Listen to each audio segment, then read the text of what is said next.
Big boss 17। चलिए बात करते हैं कि बिग बॉस के घर में क्या क्या हंगामे चल रहे हैं। सबसे पहले बात करना बहुत ज़रूरी है अभिषेक, ईशा और समर्थ। ये तीनों क्या कर रहे हैं भाई। समर्थ जो कि ढोल पीट के आया था कि मैं तेरा बॉयफ्रेंड हूँ, मैं तेरा बॉयफ्रेंड हूँ, मैं अभिषेक की छुट्टी कर दूंगा। अभिषेक ने उसे हाथ कैसे लगाया, मतलब दुनिया भर की चीज़ें आप सभी ने देखी। लेकिन ये क्या था आज। पहले तो अगर ईशा को अग्रेसिव नेचर से प्रॉब्लम थी अभिषेक के, तो जो समर्थ ने किया वो क्या था। और बात मेरे को नाक साफ करनी थी, तूने मुझे टिश्यू नहीं दिया, ये कौन सी बात है भाई। तू खुद के नाक साफ करने के लिए खुद टिश्यू ले लेना। वो ईशा टिश्यू देने के लिए बैठी है, उसका नहीं मन हुआ, उसने नहीं दिया। तो अभी समर्थ, ये कोई नेचर नहीं होता है कि तुम आके पहले तो उस पर चढ़ने की ट्राई कर रहे हो पूरी, ऊपर से तुम आके ये बोल रहे हो, उसके हाथ पे तुमने मारा और तुम निकल गए कि बात समझती नहीं है।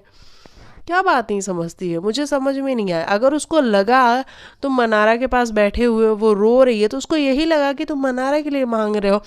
मनारा से उसकी वाइब नहीं मैच होती है। जब मनारा ईशा के होने से अंकिता से दूर हो सकती है, तो ऑब्वियस ही बात है ना कि ईशा को भी बुरा लगेगा। ईशा ने मना कर दिया कि भाई मैं नहीं दे रही टिशू, तुझे देना है तू दे दे। अगर उसने गलत ही समझा, तो ये जो रिएक्शन था समर्थ का, ये क्या था। ये क्या था, ये तो कह रहा था कि भाई मैं लड़कियों की बड़ी इज्जत करता हूँ, मैं औरतों की बड़ी इज्जत करता हूँ, मैं अग्रेसिव नहीं हूँ बिल्कुल भी। चलो वो तो किया उसने, उसके बाद से खैर ईशा मान भी गई। लेकिन ईशा ने एक बात बोली कि अगर तुझे यही करना है तो तू यही बता दे, मैं यही सब खत्म कर दूंगी। भाई ये जो इनका ये जो प्यार मोहब्बत है और जो इनका ब्रेकअप है, ये क्या है। बस एक शब्द है क्या इनके लिए। मतलब ये बात मुझे समझ में नहीं आ रही। इनके अंदर कोई इमोशन नहीं है क्या, कि अगर रखना है तो चल पैचअप, नहीं रखना है तो ब्रेकअप। मतलब एक ब्रेकअप और पैचअप के बीच में इनका ये जो है प्यार मोहब्बत वो चल रहा है, वो बड़ा सरप्राइजिंग है। मतलब ये कैसा प्यार है भाई, कि अगर तुझे ऐसा ही करना है तो तू बता दे, मैं यही सब खत्म कर देती हूँ। अभी 2 दिन पहले तुम एक्सेप्ट की हो ईशा, हालांकि तुम एक्सेप्ट कर नहीं रही थी, बहुत पापड़ बेलने पड़े हैं, फिर तो तुमने जाके एक्सेप्ट किया कि हाँ ठीक है समर्थ के साथ है रिलेशन में। लेकिन उसके बाद ये जो था, ये भैया मेरे समझ से तो परे परे है। इनका जो रिलेशन है भैया, ये ब्रेकअप और पैचअप के बीच में है, कि मुंह से निकला ब्रेकअप तो ब्रेकअप, पैचअप तो पैचअप। वाह, पहले तो इनके प्यार के लिए एक ताली बजानी बहुत ज़रूरी है। Clap for them. चलिए बात करते हैं उसके बाद। फिर अभिषेक रात को बैठ के समर से बात कर रहे हैं कि भाई ये ईशा में क्या है कि सब इसके प्यार में पड़ जाते हैं। वहाँ समर्थ भी पूरे मज़े ले रहा है, अभिषेक भी पूरे मज़े ले रहे हैं। अभिषेक, तुम ईशा के लिए बोल रहे थे कि मैं बहुत प्यार करता हूँ, मैं मूव ऑन नहीं कर पाता हूँ। मुझे समझ में नहीं आता यार, तुम जिस बंदे से प्यार करते हो उसके बारे में तुम पीछे से कैसे बात कर सकते हो। और ये कह रहा है समर्थ कि मैं उसका करंट बॉयफ्रेंड हूँ। वो पूछ रहा है कि तू उसके लिए सीरियस है, ये कह रहा है नहीं नहीं मैं सीरियस नहीं। फिर ये कैसा प्यार है। एटलीस्ट हम तो उस प्यार को जानते हैं कि हम जिसके साथ हैं उसको बोले कि हाँ ये सीरियस है मेरा। ये कौन सा प्यार है कि हम साथ में भी हैं, बिग बॉस के शो पे पूरी नेशनल टेलीविज़न पे अपनी भद भी पिटवा रहे हैं, उसके बावजूद कह रहे हैं कि नहीं नहीं हम तो सीरियस ही नहीं है। यार वो छोटी छोटी झूठ बोलती है ना, वो मुझे समझ में नहीं आता। तो उसके मुंह पे बोलना कि ईशा तू झूठ क्यों बोलती है, ये पीछे से बात करने का क्या मतलब है। अभिषेक तो चलो फिर भी मूव ऑन करने की कोशिश कर रहा है, तो वो अगर बोल भी रहा था 1% के लिए हम उसको सही भी मान लेते हैं। लेकिन समर्थ, अगर तुम उससे प्यार करते हो तो तुमको सामने से बोलना चाहिए कि ईशा देख तेरा झूठ बोलना मुझे पसंद नहीं है, ईशा तेरी ये चीज़ मुझे पसंद नहीं है, वो चीज़ पसंद नहीं है। मुंह पे बोलो ना। अगर वो करेक्ट कर पाएगी उसको तो कर पाएगी, नहीं कर पाएगी तो तुम ट्राई करना और कि कर ले वो करेक्ट। लेकिन ऐसे, और वो भी उसका जो एक्स है, तुम उसकी बजाने आए थे और तुम उसी से बैठ के बातें कर रहे हो। तो ये सब इनका जो है ना, ये तीनों का भाई मेरे समझ से परे है कि ये क्या चल रहा है। अच्छा, उसके बाद हमने देखा कि आज घर में सना के साथ पैचअप हुआ विकी भैया का, मुनावर और अभिषेक ने कराया। तो ये तो बात हम समझ सकते हैं इस तरीके से कि विकी एक ऐसा इंसान है घर के अंदर जो ज़्यादा देर तक शांत नहीं बैठ सकता। वो उसको चाहिए कि वो कंटिन्यू कुछ ना कुछ करता रहे, किसी को समझाता रहे, किसी को ज्ञान बांटता रहे, उसको चाहिए ये सारी चीज़ें।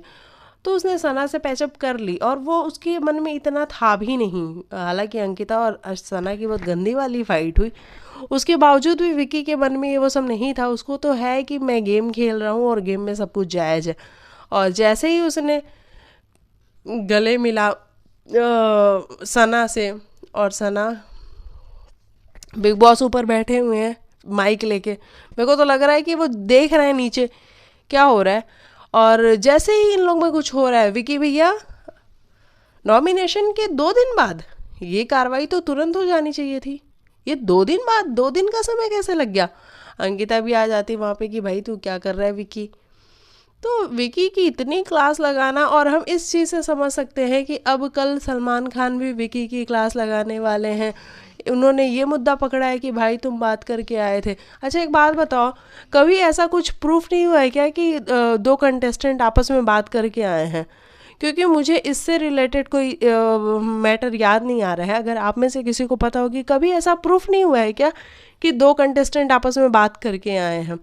और हर बार अंकिता, आपको पता था, मतलब विकी को क्या साबित करना चाहते हो? अगर विकी नहीं पसंद है बिग बॉस तुम्हें, तो बिग बॉस उसको बाहर कर दो। बंदा अच्छा कर रहा है, तुम्हारे शो में जान डाल के रखी हुई है उसने, उसके होने से घर में बातें हैं करने के लिए, और तुम उसी के पीछे पड़े हुए हो। ये मुझे थोड़ा सा अजीब सा लग रहा है। बाकी चलो ठीक है, देखेंगे क्या कुछ होता है कल के एपिसोड में।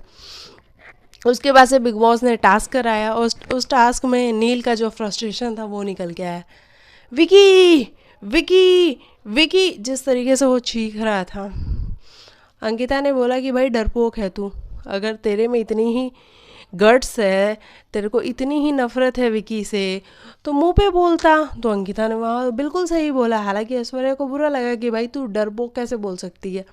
और उसके बाद से इन दोनों में अच्छी वाली बहस हुई है। हाँ, वो मुझे सही लगा कि ऐश्वर्या कम से कम इतना तो रखती है नील कि वो मुंह पे बोले। तुम बोलते हो, लेकिन पता नहीं कौन सा मोड़ लेके बोलते हो, समझ में नहीं आता है। बिग बॉस की इतने समझाने, इतनी थेरेपी देने के बाद तो समझ जाओ, सामने से बोलो। लेकिन तुम नहीं बोलोगे, ये हमें पता है, तुम नहीं बोलोगे। तुमको बस लगता है कि तुम्हारा जो थॉट प्रोसेस है वो बड़ा क्लियर है, तुम जो बोलते हो वो लोग को समझ में आ जाए, लेकिन तुम क्लियर बोलते ही नहीं हो। तो वहाँ पे नील ने कहा कि भाई विकी से मेरे को प्रॉब्लम है, और कुछ देर बाद हमने देखा कि ये गले मिल रहे थे। कौन सी प्रॉब्लम है इनकी? स्क्रिप्ट चल रही है क्या यहाँ पे? कुछ तो रियल रखो। तो उसके बाद से ये सारी चीज़ें हुई। हालांकि आज मनारा की और खानजादी की बहुत गंदी वाली फाइट हुई। उस घर में खानजादी ने ये कहा, जब ये सारे बैठ के डिनर कर रहे थे, कि भाई मुझे ऐसा लगता है कि मैं यहाँ पे अकेली हूँ इन लोगों के बीच में। और बिग बॉस ने भी पूछा कि खानजादी क्या प्रॉब्लम हो गई, तो कहती है कि सब ठीक है, लेकिन फिर भी मेरे को ऐसा फील होता है कि मैं अकेली हूँ, मैं अकेली आई हूँ तो अकेली ही खेलूँगी। वहाँ पे मुझे खानजादी कहीं ना कहीं ठीक लग रही थी कि ठीक है भाई, अगर उसको फीलिंग आ रही है कि वो अकेले है।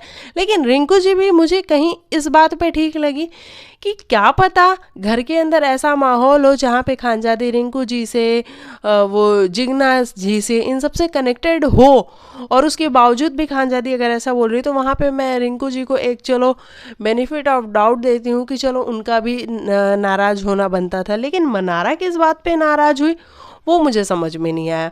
मनारा ने चिल्ला चिल्ला के बोलना शुरू किया, यू आर अ बिच बोला मनारा ने, शायद, मतलब मेरे हिसाब से बिच ही बोला कि यू आर अ बिच, और ये वो, मेरे को घर जाना है, मैं यहाँ नहीं रह सकती, अब मैं इसको इम्पोर्टेंस नहीं दूंगी। भाई ये मनारा तुम्हारे इम्पोर्टेंस देने से वो नहीं नज़र आ रही है, उसकी खुद एक इंडिविजुअल पर्सनैलिटी है खानजादी की, वो दिखती है, वो तुम्हारे बिना भी दिखती है। और मनारा को अब ऐसा लग रहा है कि वो मुझे कॉपी करने की कोशिश कर रही है। जैसा कि वो मुनावर को बैठ के बता रही थी कि उसने कहा कि चलो सेम ड्रेस पहनते हैं, सेम आई लैसेस लगाते हैं, लाइनर लगाते हैं, मतलब जो भी करते हैं सेम सेम करते हैं। तो मनारा को ऐसा लग रहा है कि ये मुझे कॉपी करने की कोशिश कर रही है, जो मेरे दोस्त हैं उनको ये अपना दोस्त बना रही है। तो कहीं ना कहीं मनारा इस बात से इनसिक्योर तो हो जाती है कि कोई भी उसके दोस्तों के आसपास आ जाए या फिर जिससे भी मनारा का कनेक्शन है उससे अगर सामने वाला कनेक्शन बनाने की कोशिश करे, तो वो हमें यहाँ भी देखने को मिला। तो ये सारी चीज़ें रही हैं घर के अंदर। अब कल सलमान खान आएंगे, कल सलमान खान ईशा और समर्थ को भाई अच्छे से समझाएंगे कि ईशा क्या कर रही है, छोटी सी इंडस्ट्री है, यहाँ पे जो तुम प्यार मोहब्बत बांट रही हो, तुम्हें लग रहा है कि यहाँ झूठ बोल देती हूँ, यहाँ झूठ बोल देती हूँ, तो ये सब मत करो, आगे तुमको बहुत पछताना पड़ेगा। और ये भाई फैक्ट है, ईशा को ये सारी चीज़ें नहीं करनी चाहिए। और समर्थ को भी बोला कि समर्थ तू क्या कर रहा है भाई, अगर मैं उसका प्रेजेंट भी होता और मेरे को कोई कहता आने के लिए शो में, तो मैं तो नहीं आता, लेकिन तू आया है तो भाई पैसा भी तो चीज़ होती है ना। सलमान सर आपके पास बहुत पैसे हैं, उसके पास नहीं है बेचारे के पास, तो वो तो आएगा ना कमाने के लिए।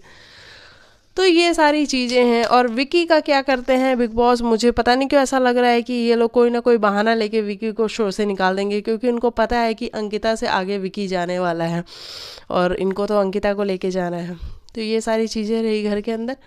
बाकी आप बताना आपको क्या कुछ है कहना, और मिलते हैं नेक्स्ट वीडियो में। तब तक के लिए बाय बाय, टेक केयर, अपना ख्याल रखो।